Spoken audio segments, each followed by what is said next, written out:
Sounds good. Hello, everyone. My name is Caitlin Harris Piccirilli, and I am a gallery manager and curatorial intern here at Alfa Art Gallery. I'm joined here by artist Tony Armendariz, who will be presenting work in our upcoming 2024 Watercolor and Mixed Media exhibition. Tony Armendariz is an accomplished painter who currently resides in Palatine, Illinois. Thank you, Tony, for joining us. How are you doing? Doing very well. Thank you for having me. No problem. We're so glad to have you here with us today. I guess we can just start right off the bat. To start off, can you give us a little information on your art education and background? Sure. I've been basically an artist my whole life. I grew up in an artistic family. My mother was involved with working with textiles, and my father was a photographer, a journalistic photographer for a number of years, also worked in photo finishing. So, gave me a lot of help with technical stuff and was a great third eye for me, regarding, composing. And, it's interesting because now I do a lot of portraiture, and he photographed a lot of portraiture back in the 60s and 70s, and looked at a lot of what I was doing when I started painting portraiture about 10 years ago, and gave me a lot of feedback in regards to that. So, that was always a big part of my life. I always thought it should be a big part of everybody's. I never understood kids growing up that didn't do or have art in their life. I didn't, I really could relate to that, but I majored in art in high school in Chicago, and a real nice art program. But my training is basically commercial art, what we used to call commercial art. I was a graphic artist. I wasn't really trained as a fine artist. I was trained as a commercial graphic artist. And I learned a lot on the job doing, working in advertising and manufacturing and software development, and then eventually a web designer. And that all kind of stopped probably about 2007. But during that time, I was painting. Watercolor, by the way, is my only medium. I was working on that in school under a renowned instructor, Irving Shapiro, during the 80s at the time. And I stuck with it. And I just love the challenges of the medium. And, during times when I wasn't working, my full-time job, I'd be painting a little bit. And then once that stopped, for a variety of reasons, I got the opportunity to teach, and I still teach, which also I can talk later about, but that changed my painting, my approach, Mhm. my investigation into the materials, because all of a sudden when you teach, you have to now explain what you're doing and why to Yeah. students who really don't know that much in most cases. So found out a lot of new stuff that I would have never found out if I didn't start teaching. So that's kind of what I'm doing now, teaching, getting into a lot of shows. I've met you guys. I'll be coming out east a little bit more, hopefully, and Mhm. new adventures. So looking forward to it. Definitely for the being a teacher, you definitely have to know what you're talking about in order to teach people who don't know anything. Yeah, Um, yeah. Touched on this a little bit, but you mentioned how you were doing more commercial. You had 20 years of experience in commercial art, like graphic artist, illustrator, web designer, and all of that. And I know you spoke a little on this, but what motivated you to really transition from focusing full time on your painting career? Well, more full time than like the commercial aspect of it. Well, part of it was just meeting different people, and once I started teaching, I was meeting a whole different group of people who were painting for a variety of reasons. Some were painting once they retired from work. A lot of people I realized were painting early on, then stopped. Life gets in the way, raise a family, that kind of stuff. Picked it up again. Part of it was different groups that I, would become a part of, more fine artists, meeting other artists out there who, do stuff that I would have never thought about doing until I met them, learning new approaches and just different ways of life. Not only here in the Chicago area where I grew up, but when I travel, I get to meet other artists and see how they do stuff and why. And you just get attracted to certain modes, ways of life, and you might stay with what you're doing, like me with art, but it just changes gears a little bit. It just different influences, and Mhm. I wanted to stay with it, but I wasn't doing it as a full-time graphics person. Well, I'll do it privately. now I can travel. I can go places that I couldn't go before while I was working. So, I think that all adds up. Yes, that sounds amazing. Thank you for sharing that. Um, Mhm. moving on to more of like the content and your actual process when creating your paintings, can you walk us through your creative process from like the initial idea to the finished piece, and also like how you choose your subjects or themes by chance? Sure, sure. My process itself is basically I work from my own photos. Photos that I take on my travels. I mean, that could be another part of town here in Chicago, or that could be, on the other side of the world in Africa. Once I have that, because I don't work with models, I don't work in studio that way. I basically work, I'm attracted to scenes of life. So that's people I see, people that I run into on the streets. And, if I'm close enough, I'll be able to talk to those people. If they let me take their picture, I'll get to take all the shots there.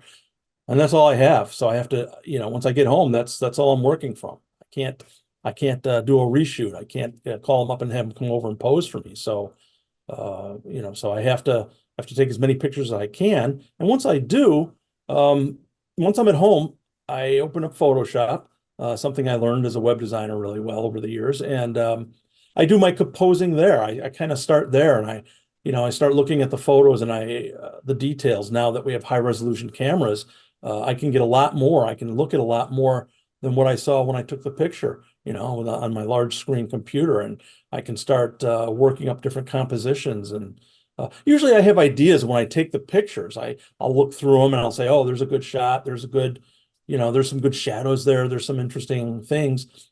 But when I get home, much later, I'll see stuff that I never, saw when I originally took the photo. I just thought I had an idea, or there was something there that sparked my interest. But in Photoshop, I do my composing. I I'm able to open up the exposures and look at details and colors, everything. Um, but once I'm done with that, I'll print out different compositions, and I'll put together a drawing, or I'll put together, I should say, a photo that I create a drawing from, to then put onto my working surface. And once I do that, and a lot of times, oh, by the way, a lot of times also I'll do a graphite sketch, which allows me to understand the photos even more, because I spend more time on it. It's a little more of an old school approach, because I always say, like we learned in school, the more preparation you can do, the more you learn, the more you're better prepared to attack the painting. Some people might think of it as, well, where's the spontaneity? Believe me, especially with watercolor, the spontaneity is always going to be there. There's, you have an idea, no matter how well you prepare, once you start painting, you make changes along the way. And, those are just guides. This keeps me from, I'm not a copyist. I'm not just some, slavishly copying over a photo, or from a photo, I should say. Um, that's just a guideline to what my finished work. I put a lot of my personality and a lot of vision sometimes that I don't have laid out right in front of me into the finished painting. So, that's a big part of it. From the photo to Photoshop, to maybe a graphite sketch, or even a preparatory painting, maybe like a monotone quick painting I'll do. And then into the final painting I go. Wow, that sounds amazing. You brought up the fact that you don't just copy from the photo, but you do have some spontaneity, wherever like you have some little changes or some things that happen with your watercolor painting in the process. Do you feel Yes. that any personal emotions? I know this reflects maybe your personal traveling journey, where you meet, who you meet, where you go, but do you feel any like personal emotions may affect the spontaneity of the paintings, or how the changes that you make? Well, it can, but the idea is, regardless of how I'm feeling, the idea is that the subject matter, be it a person or a building or a car, whatever, Mhm. emotes its own way. It tells their own stories. And however it is, through Mother Nature, that you look at something and you see something that nobody else does, that's what I'm trying to record. I'm trying to record it's a scene of life, it's their life. It's their emotions, it's their inputs that I'm trying to put down on paper and have the viewer catch that. It's not necessarily about my story, my storytelling. It's my storytelling, but it's not my story. You Mhm. know, my teacher always said back in school, be positive in approach and direction when painting. It's kind of like never go to bed angry. You Yeah. know, don't Mhm. paint when you're upset. I mean, it's just like, well, then it might start showing through. But during the creation of the painting, the setup, the photography, everything, it's I'm looking at somebody's face and I'm going, wow, they're telling me a story or multiple stories, or there's something going on here. And what that exact story is isn't important. It's that the viewer looks into the person's eyes or different aspects of the face or body and sees something. It Yeah. emotes. It's their story. Hmm. Definitely. And I did feel I'm a big fan of one of your paintings, Man, I don't know if it's of or in Haminas. Oh, Man from Hymenitis. Himanitis. Sorry, I butchered that. I was trying to remember it from memory, but I felt that I really saw what you were trying to do or with that man's emotions. You'll be That seeing that because that's one of the paintings I'll be sending there. So really, oh, that's amazing. yeah, But anyway, that wasn't a question. That was just me complimenting that sure. painting. Thank you.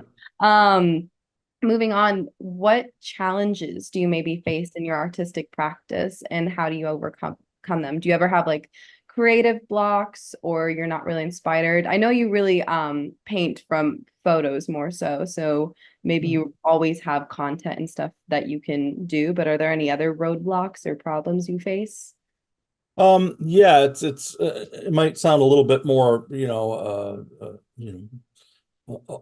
official or kind of boring, but it really, there's stuff that you have to be on top of and take care of so that you have the time to paint and do your painting. So you're always not worried about, getting a call from someone or forgetting or losing bits of information that you have. In other words, be organized. You Mm-hmm. it's important to keep track of, well, like not only your expenses, but your time. I think that goes without saying with almost any business you're in. But with art, we artists tend to be a little scatterbrained when it comes to, our own personal uh, ways of working and conducting ourselves because we're artists and we want to create and we want to be out there doing artsy things, and having to do official office-like tasks really aren't a part of it. And well, that's not true, because once you know where everything is and where it should be, uh, you'll spend less time tracking that stuff down and more time painting. Um, once, the other thing I would say, a little bit more in regards to art is, when it comes to, organizing your time, is making sure that you make time for other people. And what I mean by that is, there's always the misconception that we artists like to hole ourselves up in our studio and not be involved with others. And that's really not true. The artists that I meet, sure, everybody wants to spend time painting and not be bothered, but um, you've got to, if you're going to get into shows, if you're going to, be at an art fair or a workshop or a demonstration, you got to be there and present. You got to go meet those other people. You got to meet those other artists and those other judges and people who spend time reviewing your work. Um, maybe if you can't go physically, do it on Zoom like this. I mean, do what you got to do. Get out there, put yourself out there, and you know, you learn from others, especially, and I'll finish with this, especially people who might not necessarily paint or do what you do, paint like you or do what you do. There's always something you're going to pick up from either their work habits, how they study, how they look for subject matter. You might not, you might go to a contemporary art museum and they're like, I'm just looking at a bunch of abstract or conceptual work here. This is not what I'm into. Yeah, but there's going to be something you'll still pick up on. And heaven forbid you actually meet some of those people and learn new things. So get out of your studio once in a while and check out what else is going on out there. Sounds great. Thank you for that advice. I think that'd be very, very helpful for future artists as well. Um, No. winning numerous awards such as the Founders Award at the 2023 International Exhibition of Watercolor West. How do these recognitions impact your work and motivation as an artist? Also, congratulations. No, Um, thank you. I know it was last year, but congratulations. Um, but anyway. Well, my participation in shows and winning awards for that matter give me a lot of feedback, Mhm. not only from judges, but from my peers, and all kinds of viewers, anybody that's out there. I can certainly ask my folks or my wife, what they feel about my work, but you've got to talk to people you don't know that don't have an emotional connection to you. How else do you get feedback? Back in the day, we would get feedback from our teachers. But now that that's over with, you have to, sure, they always say be your own toughest critic, but if you don't put yourself out there and if you're not investigating what other people are doing and opening up those conversations, how do you grow? Real people, you got to see what's happening out there to help understand and help develop your own work. You have to learn how to discern what that feedback means. Talk to people, your own peers, your own group of friends, maybe that you went to school with, somebody that you trust, to help weed out some of those conversations that might not be as helpful. But yeah, artists have to be, uh, you know, they have to communicate. They have to spend time with other people. And I know some people are introverts and don't like to do that, but how else do you grow then? No, that's very true. Thank you for that. Mhm. Um, I think this is my last question for the interview, but to end this interview, what are your upcoming projects or goals for your artistic career, and how do you see your work evolving in the next few years? Well, I've last year I started traveling. I went to Nicaragua for the first time, which is actually where my grandmother immigrated from way back in the day. And it's I have some family there now. I plan on visiting there and going back a lot more.